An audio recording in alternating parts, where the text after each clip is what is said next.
The life of Mahatma Gandhi. Mahatma Gandhi was a leader who changed the world through peace. He fought for India's freedom using nonviolence and truth. His teachings continue to inspire people everywhere. Chapter 1. A boy named Mohandas. Mohandas Karamchand Gandhi was born on October 2, 1869, in Porbandar, a small coastal town in India. His father, Karamchand Gandhi, was a respected government official, and his mother, Putlabai, was a deeply religious woman. She followed strict Hindu traditions, fasting regularly and teaching young Mohandas about truth, love, and devotion to God. As a child, Mohandas was quiet and shy. He was an average student, but was always honest and respectful. One of the most important lessons he learned came from his mother, the importance of truth and nonviolence. He saw his mother pray for hours and refused to eat until she felt spiritually satisfied. This made a deep impression on him. Mohandas grew up in a family that valued education. He attended a local school where he studied subjects like mathematics, history, and languages. He was not particularly athletic, but he enjoyed reading and listening to stories about great leaders from Indian history. He was also fascinated by the stories of Lord Rama and Lord Krishna, which his mother often told him. At the age of 13, Mohandas was married to Kasturba, a girl of the same age, as was the tradition in India at the time. It was an arranged marriage, and both of them had to learn how to live together at a young age. Kasturba was strong-willed and independent, and she often challenged Mohandas in their discussions. Over time, they developed a deep bond of love and respect. When Mohandas was 16, his father became very ill. Mohandas stayed by his bedside, taking care of him. One night, while his father was dying, Mohandas left his room to be with his wife. When he returned, he found that his father had passed away. This filled him with deep guilt, and he felt that he had failed his duty as a son. This moment remained with him for the rest of his life, reinforcing his belief in self-discipline and duty. As he grew older, Mohandas began to question the customs and traditions around him. He wondered why some people were treated unfairly because of their caste or religion. He also questioned the British rule over India. These early thoughts planted the seeds of the great leader he would one day become. Chapter 2. A trip to England. In 1888, at the age of 18, Mohandas left India for the first time. He traveled to England to study law. His family was hesitant about this decision because traveling overseas was not common among Indians at the time. However, Mohandas was determined to become a lawyer and bring change to his country. Life in England was very different from what he was used to in India. The food, the clothes, and the customs were all new to him. At first, he struggled to fit in, but he soon adapted. He learned to dress in Western-style suits, practiced speaking English fluently, and even tried to adopt some British manners. During his time in London, Gandhi became deeply interested in religion and philosophy. He read about different faiths, including Christianity and Islam. He was particularly inspired by the teachings of Jesus Christ, especially the ideas of forgiveness and loving one's enemies. He also studied the works of famous thinkers like Henry David Thoreau and Leo Tolstoy, who wrote about nonviolence and resistance to injustice. Gandhi completed his law studies in 1891 and became a qualified lawyer. He returned to India, hoping to build a successful career. However, he struggled to establish himself as a lawyer because he was too shy to speak confidently in court. He soon realized that his true calling was not just practicing law, but helping people fight injustice. Chapter 3. Life in South Africa. In 1893, Gandhi received an offer to work in South Africa. The job was for a wealthy Indian businessman, and Gandhi was to assist in a legal case. Excited for the opportunity, he left India once again, not knowing that this trip would change his life forever. South Africa was under British rule at the time, and there was severe discrimination against Indians and other non-white people.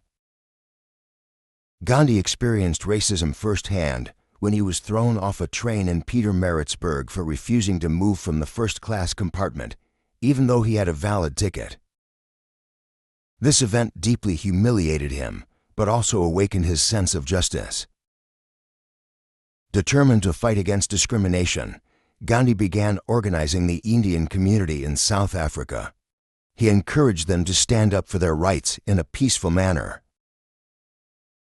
In 1894, he helped establish the Natal Indian Congress, which aimed to improve the conditions of Indians in South Africa.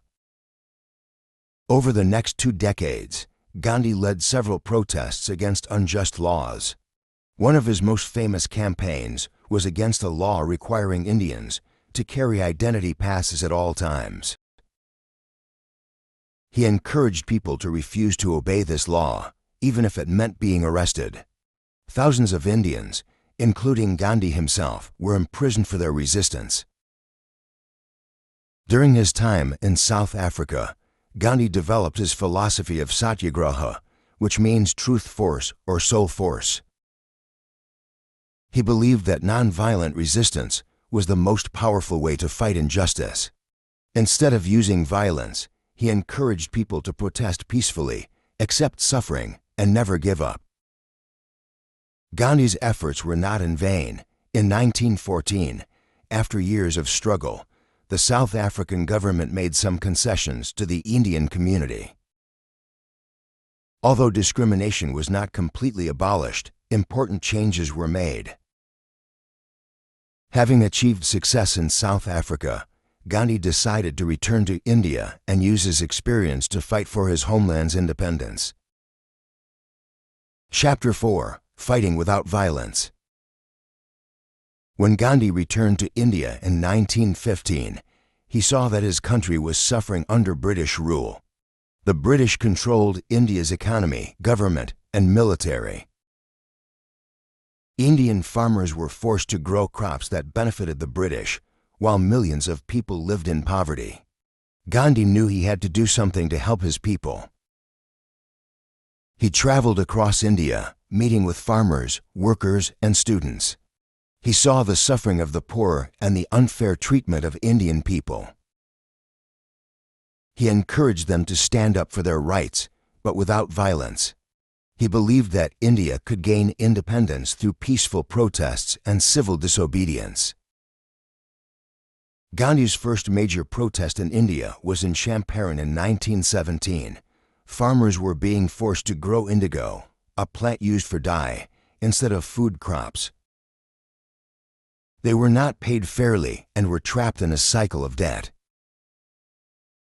Gandhi organized a nonviolent protest, and the British were forced to change their policies. This victory gave people hope.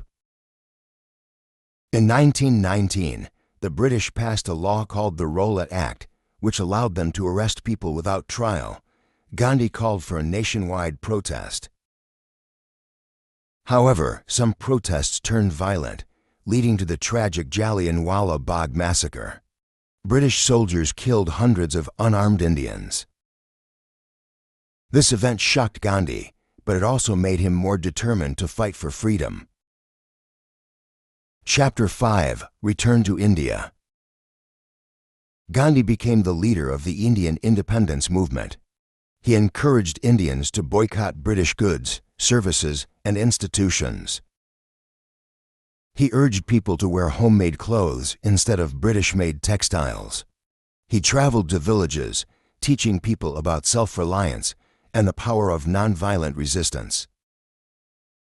One of Gandhi's most famous acts of civil disobedience was the non-cooperation movement in 1920.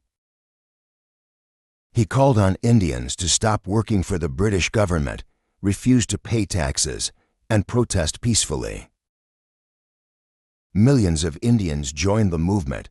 The British responded with arrests and violence, but Gandhi remained committed to nonviolence. However, when some protests turned violent, Gandhi called off the movement. He believed that any form of violence would make their struggle weaker. He was arrested and sent to prison, but his message continued to inspire people across the country. Chapter 6: The Salt March. One of the most famous events in Gandhi's life was the Salt March of 1930. The British had imposed a tax on salt, making it illegal for Indians to make their own. Gandhi saw this as unjust, as salt was essential for daily life. He decided to challenge this law by walking 140 miles to the coastal village of Dandi, where he would make salt from seawater. Thousands of people joined him on this journey. Along the way, more and more Indians joined the protest. When Gandhi reached the sea, he picked up a handful of salt, breaking the British law. This simple act became a powerful symbol of resistance. The British arrested thousands of protesters, including Gandhi, but the movement had already spread across India. The world took notice, and the British government realized that they could not rule India forever. Chapter 7: India becomes free. After years of struggle, India finally took a major step toward independence. The British government began negotiations with Indian leaders. Gandhi played a crucial role in these discussions, always insisting on nonviolence as the only way forward. On August 15, 1947, India became independent. The country celebrated with joy and pride. However, the independence movement also led to the partition of India and Pakistan, causing violence and suffering. Gandhi was heartbroken to see people fighting in the name of religion. He worked tirelessly to promote peace and unity, walking from village to village, asking people to stop fighting and live together in harmony. Despite his efforts, communal violence continued. Gandhi fasted several times to bring peace. Many people respected him, and his words had a great impact, but the divisions remained a deep wound in the newly independent country. Chapter 8: The End of a Great Life. Gandhi continued to promote peace and unity even after independence.